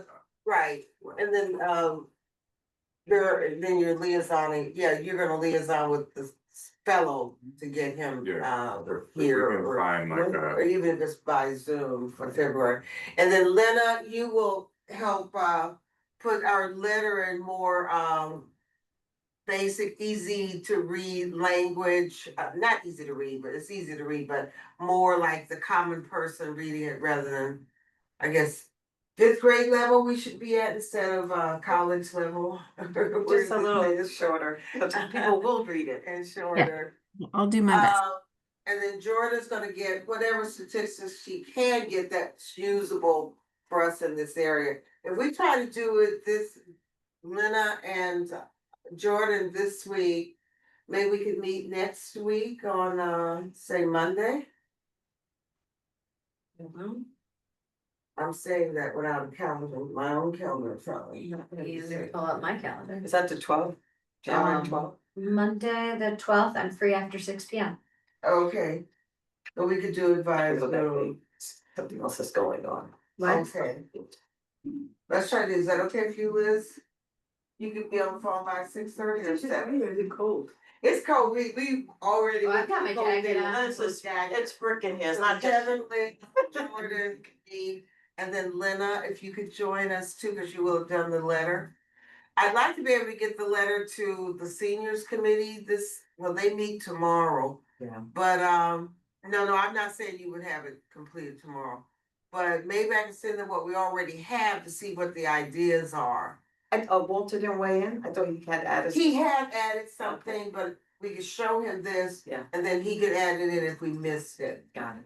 And there was someone else Lena might have added something and I thought. Well, I thought Vanessa also added, but maybe Vanessa and Walter spoke together.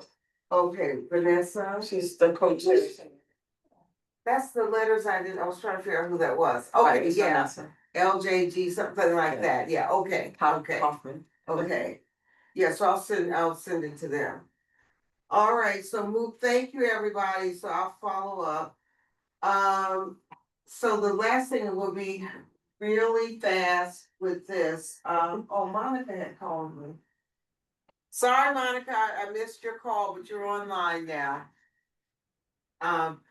Okay, there's one event where we were talking about Legionella, the vigil, right now we're just gonna hold off, we're not gonna expect, victims, relatives to show up unless somebody just hears of this and whatever. And maybe we could tie it into the public forum and the weather's warm or tie it into something else. Because the Legionnaire seems to be ongoing, unfortunately. Yeah. And will continue to be. So I had just already done the draft, baby. I think I did this. I didn't do it in March. That's left over from, because it's my standard planning document. This is from, September of 25. So just will make a correction on from that at the top. It was 9. 'Cause I think that's when we had the idea. And same thing with the other. And in the interest of time, what I want to say is that this year marks, as you heard before, and you might start hearing more about it, the 250th year of the Declaration of Independence, founding of this country. I think it's timely for us to take a stand, make a bold statement, and our public health forum could be one, I think, related to demands for equity and healthcare for all and how we faced it. I was, just as a concept, I was thinking there's I think we had 4 segments last time that were well attended.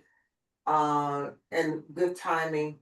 There's an overview of a particular topic and then a case study that brings it home, like this is what we're facing now at this time, especially as we look at, say, vaccinations. And then there is some response that's, as Edwin always says, look into the future, futuristic, where we like, what can we do? What can happen? You know, how can we make an impact? So it's in those 3 parts. And of course, I'd like for everyone, to play a role in this. So I can set it up, in between. We had a committee that involved our community partners. So I need to send a letter out requesting that because they would also be, exhibitors. Now, I'm looking at April. At one point I was thinking March, but anyway, I think April would be a good month for it. And then it would be also great, Dr. Olajide Williams is fantastic, in terms of some aspect, and maybe there would be a general forum, lunchtime forum. Dr. Darian Sutton, who's a medical correspondent with ABC's Good Morning America. He's excellent if you've never heard him. And I think he'd be willing to know this. And Dr. Uche Blackstock is also incredible. And there may be, 1 or 2 others also. I know there has to be. Dr. Blackstock has a book. I met her and through another doctor friend. And actually, Edwin, this doctor friend of mine is a good friend of yours, and I'm trying to think of her name. She's an endocrinologist, probably Dr. Myers, and I know I know so many of them. Yeah, I this think- one, I think it's Dr. Vivian Dr. Johnny. Yeah, Dr. V. She's a surgeon at Cornell. Too many letters after her name, but very, very smart person. Yeah, and so she specializes with women in particular, and I'm not sure if it's cancer. Oh, she's But, wonderful with that, yeah.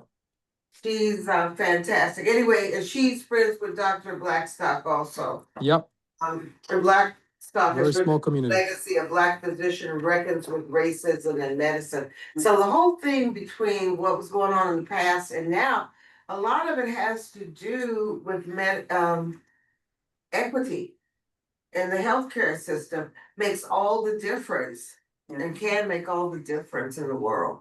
So, I'll send out a letter asking who would be interested in being part of that committee. It worked out really nice last time with people actually coming in, zooming in. We had about 20. Really? Monique, you were part of that. Well, for a while, because I know your mom was. Both years, Yeah. my mom was sick. But you braved it and you were very helpful.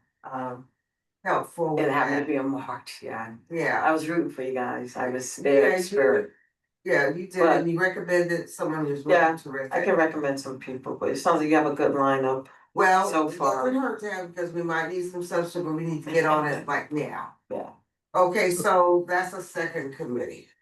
Laquita, quickly, if, just 1 minute, there is a nurses strike Oh, that it is pending for Monday at 7 a.m. That's right. 21,000 nurses throughout the city will be going on strike if they do not reach an agreement with Right. 12 different hospital. That's You know, devastating. basically, their biggest, issue is, too many patient, response times to patient is low. I don't, you guys have been to the hospital yourself Right.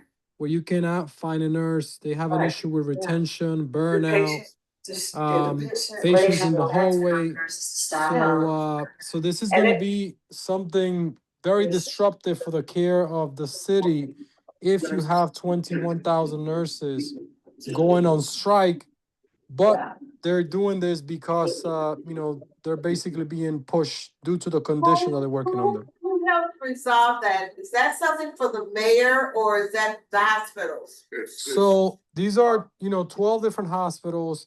You have, the mayor, but the state has a lot of it, they can all work on this, right? They can all speak to these different institutions.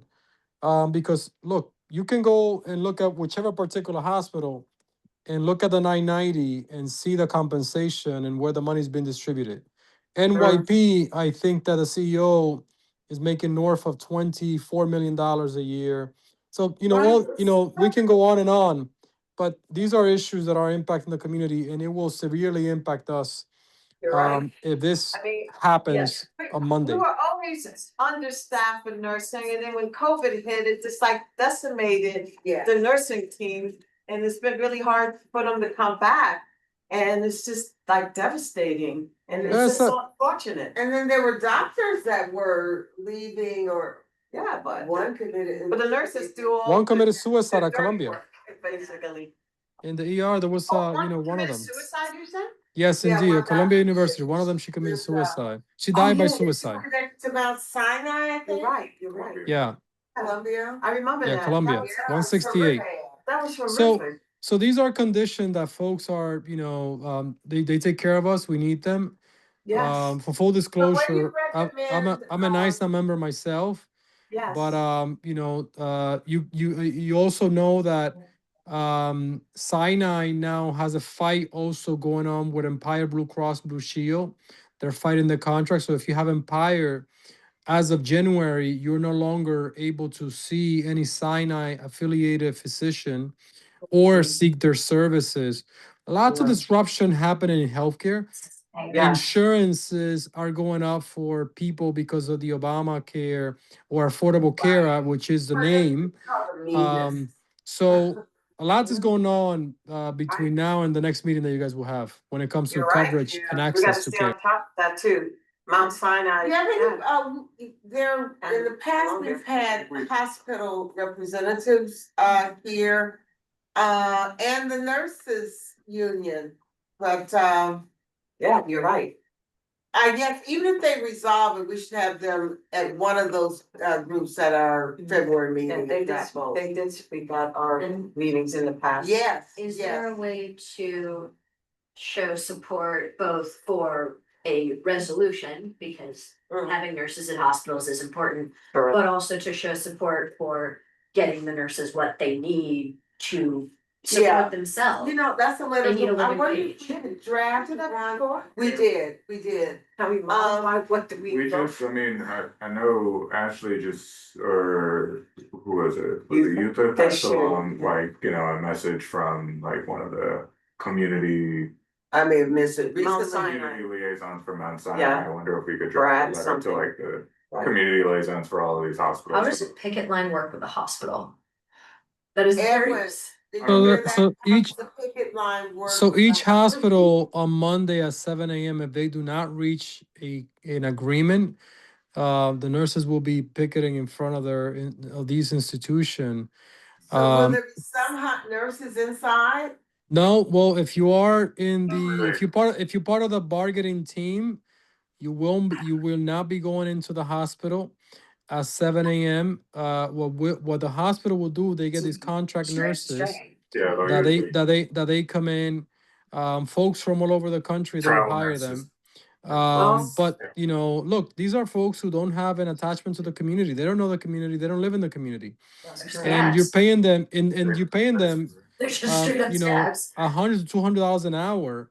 Also, it's And 8:28, y'all, and I wanna make sure we wrap up. Yeah, you're right. The only last comment is they're willing to pay more to travel nurses instead of paying the nurses that are there and invested in the community. That's Indeed. the angry. Okay, that's it. Almost twice as much. So, Edwin, just one more, second here. Do you have Cameron mentioned something, I missed it in the email. She sent it, I think, earlier today. You'll see. Oh, okay, so I haven't checked it, okay, anything else today. So we'll look at something, would you be willing to look at it also and see, or if you have something for what we did last time, I probably have something also. yeah, Honestly, Edwin, if you have a connection, if you're in NICE, if you would be willing to reach out to somebody in the leadership or bargaining team to see like how we could best support, I feel like that might be. so what we did the last time, we just wrote a letter of support, you know, and I think that the it should be in the community board, and that's what, you know, I think we can just probably And I'm update not it. sure. But to this strike is a lot bigger than the last one. The last Oh, one was really? only 7,000 nurses. This is 21,000, the Yeah. biggest in New York City history, if not the state.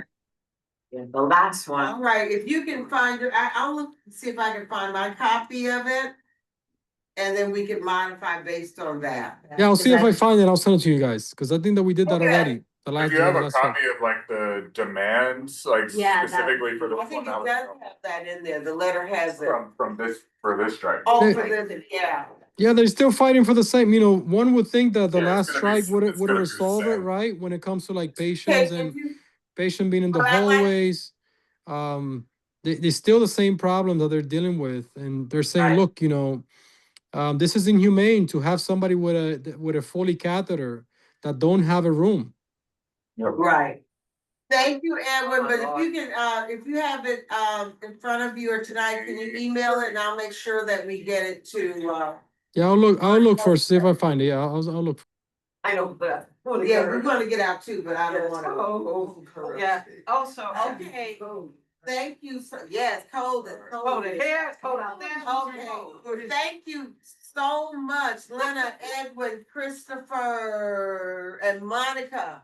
All right, we'll talk. Good night, to you soon. everyone. Thank you all. Thanks. Take care. Bye bye. Good night. So the meeting is adjourning at, is it 8:30 or 8? It's 8:30 on the dot. Okay, great. All right, I gotta. It's 8:30 and what's it? Yes, so moved. Second, And what's the temperature? It was, before we turn it off, it was, Oh, yeah. properly moved by Monique and seconded by Jordan I said it. to adjourn at 8:30, actually 8:31. I was supposed to reach out to the one of those, the head people, the striking as well. I got you, make sure I'm part of that.